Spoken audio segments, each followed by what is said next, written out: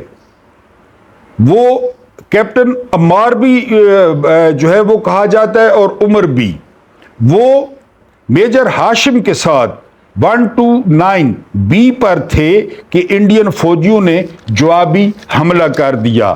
Major ہاشم کی command میں تھے۔ خطرناک صورتحال سے بچنے کے لیے میجر ہاشم نے اپنے توپ خانے سے اپنی پوزیشن سے ہی گولہ باری کی بات کی۔ جب دشمن فوجی بہت قریب آ گئے تو ان سے اس قسم کا مطالبہ کرتے ہیں، فوجی ان سے اس قسم کا مطالبہ کرتے ہیں۔ کرنل اشفاق حسین آگے لکھتے ہیں ہماری اپنی توپوں کے گولے چاروں طرف گر رہے تھے، یعنی پیچھے توپ خانے کو حکم دے دیا کہ گولے چلائیں اور ان کے گولے انہی کے ارد گرد گر رہے تھے۔ پاکستانی اور انڈین جوانوں کی دست بدست لڑائی جاری تھی۔ تبھی ایک انڈین جوان کا burst captain colonel Sher Khan کو لگا کہ وہ نیچے گر گئے۔ باقی پاکستانی فوجیوں کو تو انڈین نے وہیں دفن کر دیا، لیکن کیپٹن کرنل کے جسد خاکی کو پہلے سری نگر اور پھر دلی لے جایا گیا۔ کیپٹن کرنل شیر خان کو نشان حیدر سے نوازا گیا۔ بعد میں ان کے بڑے بھائی اجمل شیر نے ایک بیان میں کہا کہ اللہ کا شکر ہے ہمارا دشمن بھی کوئی بزدل دشمن نہیں ہے۔ اگر وہ کہیں کہ انڈیا بزدل ہے تو میں کہوں گا کہ نہیں، یہ ان کے بھائی کا بیان ہے، کیونکہ اس نے اعلانیہ کہہ دیا کہ کرنل شیر خان ہیرو ہے۔ 18 جولائی 1999 کی نصف شب ملیر چھاونی کے سینکڑوں جوان ہوائی اڈے پر پہنچ گئے، جہاں انہوں نے کیپٹن کرنل شیر خان کی میت وصول کی۔ ان کے 2 بھائی اپنے آبائی گاؤں سے وہاں آئے تھے۔ کرنل اشفاق حسین لکھتے ہیں صبح 5:01 پر طیارے نے رن وے کو چھوا۔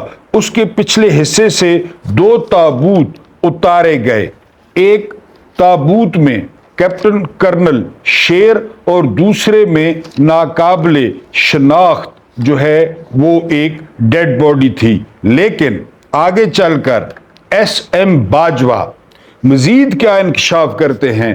مزید انکشاف کرتے ہیں کہ بار بار کیپٹن کرنل وہ ایمونیشن مانگ رہے تھے، پیچھے سے گولیاں مانگ رہے تھے، سپلائی مانگ رہے تھے، سپلائی کٹ چکی تھی۔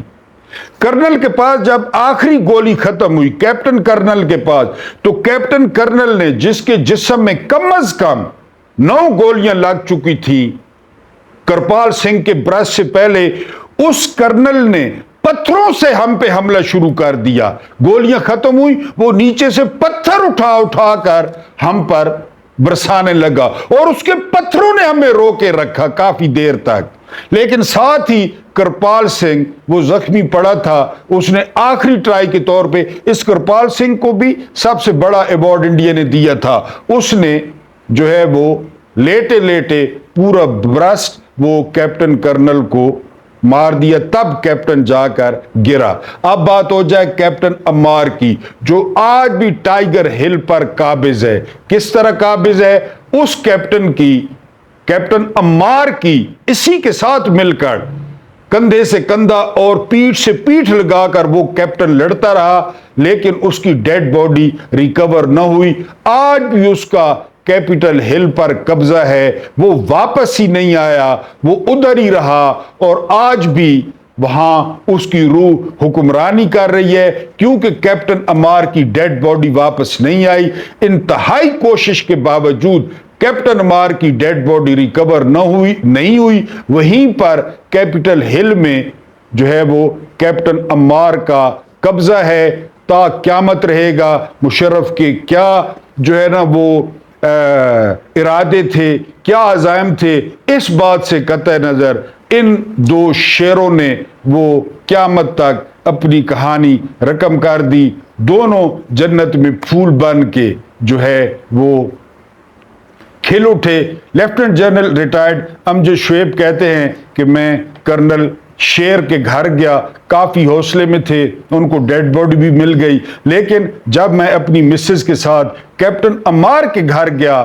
تو میں خود پہ قابو نہیں پا سکا کہ ایک تو ان کا بیٹا شہید ہو گیا، دوسرا اس کی ڈیڈ باڈی کیپٹل ہل سے ریکور نہیں ہوئی، لیکن اللہ پاک ان کو، آپ کو پتہ ہے شہداء مرتے نہیں ہیں، وہ زندہ ہیں، آپ نے دعا بھی کرنی ہے کیپٹن عمار اور کیپٹن کرنل شیر کے لیے۔ یہ ہیں وہ لوگ جن کو ہم سلام کرتے ہیں، یہ ہیں وہ لوگ جو اس جو ہے وہ قوم پر اور اس دھرتی پر اپنا آج جو ہے اپنا کل وہ اس قوم کے آج پر قربان کر دیتے ہیں۔ اور آخر میں الیکشن 2024 پر تازہ ترین قطع ہے جناب خالد مسعود صاحب کا، وہ آپ کی خدمت میں پیش ہے۔ جب نہ کام بنا ووٹوں سے اور فارم 45 سے، جب نہ کام بنا ووٹوں سے اور فارم 45 سے، غیبی مدد اچانک ہی مل گئی فارم 47 سے۔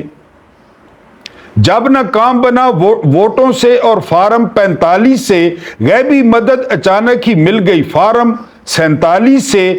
بابا جی سے پوچھا ایک ہی ہویا تو وہ بولے وہی ہوا جو ہوتا آیا 1947 سے۔ اگر قطع پسند آئے تو دعا ضرور دینی ہے۔ اللہ پاک آپ لوگوں کو آسانیاں عطا فرمائے، آسانیاں بانٹنے کی توفیق عطا فرمائے۔ مجھے برداشت کرنے کا بہت بہت شکریہ۔